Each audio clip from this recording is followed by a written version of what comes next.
What's up? What do you do? What he does?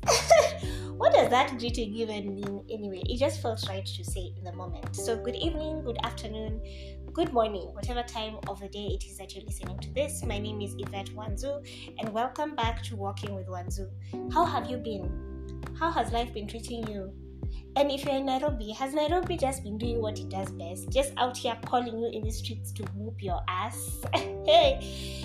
If so, then just know that you're not alone. We are many suffering in this concrete jungle, just trying to take each day at a time and do the best that we can with what we have. I am your host, Yvette Wanzu, and welcome back once again to the Walking with Wanzu podcast. Here we talk about all things raw and filtered, all things about life, all things about adulting, all things about parenting, all things about being a young person in 2022 and not trying to lose your mind but stay afloat, stay sane, look fabulous, and look like you're doing really, really well, even when you're not. Here we talk about showing up even when your cup is literally empty, when your cup just has droplets of good vibes, when your cup literally has nothing, and you're just hoping that as you go along the day or go along with the days, your cup will find some few droplets of sunshine or something. The reason why I'm using this cup analogy is because I saw a post on Instagram that really spoke to me last week, and it was showing these there were circles that were drawn, about 5 circles, and the first circle were all 5 circles seemed to be full of something, right? And so it was written how we think showing up looks like. And there was a second row of circles, and that circle, it was like it had like a quarter full of substance, some was 3/4, some was a half. There were days when it was less than a quarter, and then there were days when that circle was full. And then it showed, so the second sentence on that second row of circles showed what showing up every day actually looks like. And I think that just goes to say that most of the time when we see people showing up and doing what they need to do and just taking life head on, it doesn't mean that they're 100%, it doesn't mean that they're okay, but the thing that matters is how you push through the bad days, you push through the emotions, and you just keep pushing, you just show up. So I'm going to take a moment and just celebrate the people who've been showing up for themselves, showing up for their loved ones, showing up for the people that they care about, showing up for the things that sometimes seem so ordinary and so normal to other people, but are sucking the life out of you. I just want to take a moment to send you hugs, to celebrate you, and to tell you that I see you, and you're doing well. God bless you. So today I want us to come on here and share. I want to share with you a story that I love to tell. I feel like if you know me, I have told you this story. But now here we have newbies and we have people who don't know me. So please, after this, I feel like you and I will be besties. Okay, not besties really per se. But after this, I feel like you will know me like you will know me really well. Like you will know a significant percentage of me. You'll feel like you know me like that. So here goes. I want to share with you guys my labor and delivery story. And this is going to take us back all the way to 2016, April 10th. Actually, let's take it all the way back to April 9th, right? So I was going in for the graveyard shift. For those of you who do not know and have been God's favorite children, not having the privilege or just the amount of suffering that comes in with working night shifts. The graveyard shift normally goes from 11 p.m. to 7 a.m. That's where I used to work. That's how long the graveyard shift was. And the reason why it's called the graveyard shift is because it's after hours. It's kind of in the middle of night shift and after hours shift. So it starts at 11 p.m. and ends at 7 p.m. Hence the name. Now this shift was just the absolute ghetto. I mean, the first day it's fine, the second day it's fine, and then by the third day you're just literally a zombie and you're just holding on to dear life. Some of us used to have emotional breakdowns. Some of us were thinking of quitting our jobs at 3 a.m. Like that shift just used to come with a lot of emotions. I think all that to say is when you're in a position where you're required to operate at optimum and you're deprived of sleep, it can really get to you. And that's what that shift used to do to us. It used to get to us. Anywho, with that being said, so it was April the 9th, at around 11:30, I had just gotten into shift. April the 9th was supposed to be my due date, but as wonderful as these babies are, they usually decide when they will come, and nothing you can do or say will rush them. So when I said it was my due date and the baby was nowhere in sight, I just decided I'll just be careful, because I had packed my bags, I had done everything that I needed to do. I just said, I might as well go into labor while at work, because one of the things that I really felt during my pregnancy, and that feeling has lingered for a while now, I think it's starting to fade very recently. One thing I really felt during my pregnancy was alone. Man, I really felt alone. I have never been so lonely in my life. It's like I was surrounded by everyone, but I was all alone. And there are so many things that I had to go through alone, so many emotions that I had to, and that's okay, because that's my journey and it's my pregnancy. But I don't think there has ever been a time in my life when I ever felt so alone. That was now that I look at it, looking back in retrospect, I could see that was quite traumatic. However, I'm not going to sit here and be a Debbie Downer and say that all things were bad. Some things were good. Like, God would send me friends who would just appear when things were hard, when I needed someone to sit with me, when I needed someone to talk to, when I needed someone to affirm me, when I needed someone to indulge my cravings. Because Ethiopian, let me just tell you, Ethiopian food and my pregnancies, they go hand in hand. Insert handshake emoji. So April the 9th, I check into work at 11 p.m. I'm good, I'm easy, we are handed over, I'm given my tasks, we sit, I'm ready, I'm getting on with the shift. And then at around 11:30 or some minutes to midnight, I start feeling a bit uneasy. And I tell my team leader, I tell her, hey, you know what? I'm feeling a bit crampy. And she tells me, that's not a good sign. You might actually be in labor. So she tells me, let's just wait it out for a few minutes, and then you tell me if you feel funny again. So I tell her, aside from feeling crampy, I'm also feeling like really intense backaches. And she tells me, oh my Yvette, I think you might actually be in labor. But knowing me and how I just don't take things too seriously, I just told her, I think everything I need to do is sorted. Let me just chill. I don't want to go home and then go into labor when I'm alone at home, because literally I had no one. So I just needed to be at work. At least if I went into labor when I was around people, I wouldn't feel as scared, So I stayed at work. And then the pain got more and more intense, and so I went even to I remember going to the loo, and I peed, and I was trying to see if my water has broken, and she was asking me, are you feeling anything, are you seeing anything? And I tell her no, and she's like, okay, let's wait it out. And then now the contractions now started getting more and more intense. So now it wasn't like every 2 hours, it was like now hourly, and the night is progressing. So when I feel better, I sit on my desk, I do my jobo 1 to 3, and then when it gets intense, I stop, I walk around.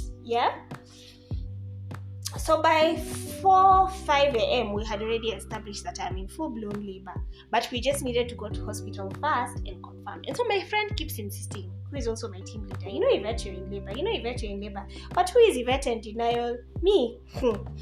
So I tell her, okay, fine. To ease our minds, let's just finish work, We even opted to walk, because we used to love walking in the morning just to get to the main bus stop, since most of us were headed in the same direction and there was no traffic. The sun is not here shining violently. So it was such an amazing time to just walk and decompress, especially after the long nights of working. So we walked from Wilson Airport to Nyayo Stadium, for those of you who know where that is, and that's quite a distance. And so anytime I would feel like the contractions are getting intense, I just, we stand for a minute, I breathe in, I breathe out, and then we continue walking. By the time we got to Nyayo Stadium, I was insisting on how I want to go up the flyover, because I didn't want to cross the road directly. And they're just like, we will not partake in your insanity. Because God, heaven knows, if you go up this flight of stairs, which are like, how many in a flyover, you might even go into labor here. So let's just talk to this policeman, you just cross the road, and then we get you to hospital. So long and short of it, we crossed the road, we got into a matatu, we went to South B, because that's where I was going to deliver, South B Hospital. At the time, I was living in Embakasi, so my baby bag and every other item that I needed for delivery was at home, since I had gone straight from work to the hospital. So I get to the hospital, I find the doctor there. the doctor who's supposed to help me deliver is not in, so he's called. But in the meantime, another doctor is called to just come in and check me and see if I'm dilated. So he comes in and he checks me, and that's, for anyone who's ever had a baby, man, you know how annoying that test is. That test for showing, like when they I don't know how appropriate this is to say, but when they insert their finger and then they're trying to see just how far the baby is, man, that test is annoying. So anyway, he did that, and he told me, you know what, you're 3 centimeters dilated, there's nowhere you're going. So they start prepping me. So they start telling me, go in, check in, get the forms that you need, give us your ID, your NHIF card, that's the National Hospital Insurance Fund card, and then, you know, let's get you into the ward. And the entire time, I am so grateful, man. And even though me and that friend of mine, we quote unquote fell out, I will never forget what she did for me, because she was with me the whole way. So she took me, went into the ward, I changed, wore the gowns, they told me the advice is, well, if I take off my underwear, and I had my handbag, and we put it in a nice cabinet, and I was taken into the labor room, because the labor and the delivery room and the wards, the maternity ward, the wards are different places. So I go into the labor room, I start laboring, but it's not as intense. I mean, even the nurse who's come in to help me and just sit with me, we're just there, we're chatting, we're chopping it up, we're making fun of people, of labor stories, and we continue, and my friend is there. And so the gynae comes in now, and he tells me, how are you feeling? I remember he was a really aged man, he could easily pass for my grandfather. He came in and asked me, how are you feeling, how are you doing? And he also checks again to see just how far I am. He tells me I am about 4 centimeters dilated now, 4 or 5 centimeters, I can't quite remember. And then he tells me, your water hasn't broken yet, so let's just check again. And I think he broke my water, because I think there's something that he wore. And then the second time he went in to check how far along I was, he broke my water, and then the water broke. Hey, my friends, ladies and gentlemen, boys and girls, that is when it all began. That's when it all began. Actually, the labor was so intense, let me tell you. And then my friend keeps telling me, lie on your left side, so that, you know, I don't know, there's something about you lying on your left side that it intensifies the labor, but it's also safe. Let me tell you. And then, you know me, I take pain very well. So I'm not those dramatic people when I'm in pain. I won't scream, I won't shout. I will cry, but of course I'll just be there crying amid sobs, slow and small sobs. And so I'll close my eyes in intensity, and she told me, you know, you can squeeze my hand. And we called our other friend who was in church and was on leave at the time, and thank God she came. And so they were taking turns, you know, to just squeeze my hand. They were giving me the bean so I can puke, because where I was puking, let me tell you, if people could puke their babies out, I would be one of those. And I just remember my mom telling me the exact same thing, how when she had gone into labor and she had gone to deliver me, she was really puking. And so I was nauseous, man. I was in so much pain. And so I started calling my cousins. I remember calling my cousin who's in Canada. I called my other cousin who we really used to talk during my pregnancy. She told me, you know what, you'll be fine, just be brave, everything is going to be okay, call me if you need anything, if you need to talk, blah blah blah. And they both kept talking just to check my progress. And I called my mom. I told her, Mom, I'm in labor and it's getting intense now. My mom was all the way in another county, so of course she didn't feel the need to come immediately. So she went to church and told me, just let me know how it goes. And then my auntie, who lives in South Bay, as well as my cousin who was on school holiday, came to the hospital after church to come and see me. And by the time they were coming, the labor was so intense, man. Now I was moody. I was so over it. I just wanted this baby out of me. So if you're not familiar with labor, once again, let me school you. So you know when you really feel like you want to take a dump, but this time it feels like a really huge dump, like a really huge dump. Like when you've been constipated for days, and now you know whatever it is that was holding in wants to come out, and it's like a whole rock. So yes, that's how I was feeling. Like I really need to take a really huge dump, but also I was feeling the cramping. Like, you know how when you cramp when you have intense menstrual pain? That's how I was feeling. But I was also feeling the pain on my lower back. So it was really, really painful. But when someone rubs your lower back, they tend to soothe you, so you feel better. So anyway, that's how it was feeling. So by the time my auntie and my cousin came to check up on me, I was so over it. I was ready to go into the delivery room. I was done. I was just like, the next time I saw that guy, I told him, Oga, Mr. Mansa, I'm ready to push this thing out. I've been ready. I need it out of me. So then they ask me, these people, hey, it's the audacity for me. These people tell me, okay, cool, seems like now we're ready to push this baby out. Now it's time. Me, I'm thinking they're even going to go all ER and Grey's Anatomy on me and wheel me into the delivery room. Lo and behold, I was told, okay, now you can just, come off the bed, shuka, and then now walk into this other room, which is the delivery room. I was looking at them in full disbelief. And then like, just walk. And then that bed, for the life of me, that bed is so high up. The delivery bed is so high up. So now I'm here, I'm in pain. I've walked into the next room. I'm trying to struggle to panda that bed so I can get on there.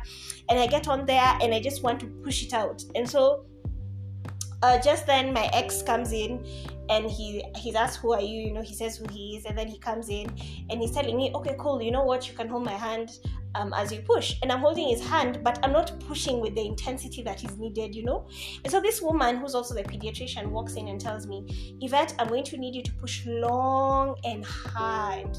I'm going to need you to get the energy from your abdomen, like from the core of your abdomen, and push, like use that energy to push. So I let go of his hand, but of course he's there, he's supporting me, and then I hold on to my. So how I'm sitting is I'm lying facing up, but my legs are folded, right? And so I put my arms on my, my hands. I cuff my ankles with both my hands, right? And of course I'm feet apart because we're trying to deliver, yeah. And so I'm told to push, and it's like they need to wait for a contraction and then you push. Man, I was told to push the first time. I was pushing like I don't know what. The second time I was told to push, that baby was out. That baby was out. And as beautiful as God is in his own knowledge, in his own wisdom, and in his own design, immediately that baby came out, the pain was gone. And even now, as I say it, man, there's a sense of relief. And I just remember them telling me it's a baby girl. Of course, we had done the scans before and they had said that it would be a girl, but she was too playful in the womb, so they weren't sure. But I, on the other hand, was really, really praying for a girl. We were really, really hoping for a girl. So when she came out and it was a girl, man, we were so happy. She was so pink and so tiny. And I remember they put her under the light, and then they went with him to go and get her dressed. I just saw her for a quick second, and then they took her off. And then they had to get, I had to get some stitches done on me because there was a bit of a tear. And then now is when they asked me, so do you need us to get you a wheelchair to walk you back into the ward? And I was just like, when I needed this wheelchair, where was it? Me, I'm easy, I'll go. So they held my hand and they walked me slowly to the ward. And I sat there, and then they brought the baby and they asked me to help try and put my boob, just so she can be able to start suckling, just to encourage the milk. And that, that substance, now I'm forgetting what it's called, colostrum, I want to say, that colorless like substance that comes out before the baby starts taking milk. That's what they were trying to get to come out. So when the baby suckles, it helps to psych the boob up to produce milk, if it makes sense. I'm not so big on those scientific terms, y'all, but anyway, you get the drift. And then of course, all my friends who were at work, who were told that I had the baby, were so excited, and so they came to see me, and other people came to see me, and I was just, during that, immediately after delivery, I was surrounded by so much love and so much joy. I will never forget that feeling.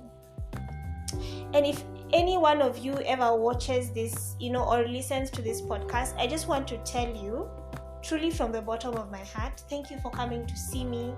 Thank you for holding me during that season. Thank you for walking with me. And thank you for just helping me in any special way you knew how to. I will never forget it. I am deeply and truly grateful from the bottom of my heart. And if any of you ever need someone to hold you down, or reciprocate the same amount of kindness that you showed me, I hope God sends someone your way who can do just the same and even more. And so, ladies and gentlemen, that was my delivery story.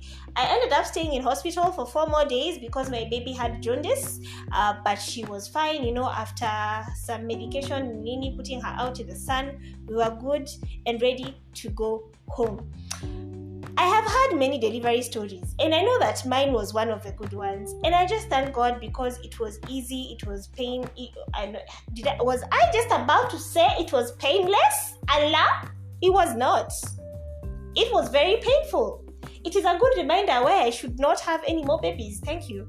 Anyway, so it was really good. It was really good. I'm really grateful that it was seamless. Things seemed to progress the way they naturally should, and there were no complications apart from sometime when we felt like the baby's heartbeat was a bit low, and we almost considered going into CS, but it wasn't that bad, right?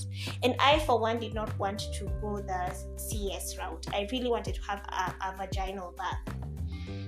And I'm so grateful that happened. So that, ladies and gentlemen, was my delivery story. Feel free to chime in, DM me on Instagram. You will find me there, Yvette Wanzu, at Miss Wanzu. Let's talk, let's chop it up. DM me your stories. Feel free to email me at tewanzu@gmail.com with your labor and delivery stories. Let's get together, let's catch up, let's talk, let's laugh about those experiences that we had, because now when we look back, that was a time when we went through a really painful experience, but we got the most amazing gift out of it. And whatever I experienced, I wouldn't take it back, and I wouldn't have it any other way. Thank you for listening in. Thank you for indulging me in my crazy stories and indulging me as I share with you bits and bobs of my life and of my lessons. I hope that you will have a good week ahead. I hope that God will be good to you. Life will be kind to you. And if at all you're on your first pregnancy journey and you're listening to this, it will be fine. It's going to be okay. It's not that scary, I promise. Just be as informed as you possibly can, because wallowing in not knowing what's going to happen or having no idea of how things will turn out could really mess you up. But when you have a slight idea of how things will be or how things might turn out, then you'll be fine and you'll be okay. God bless you. I'm sending you love and light and hugs and lots of good vibes. Bye-bye.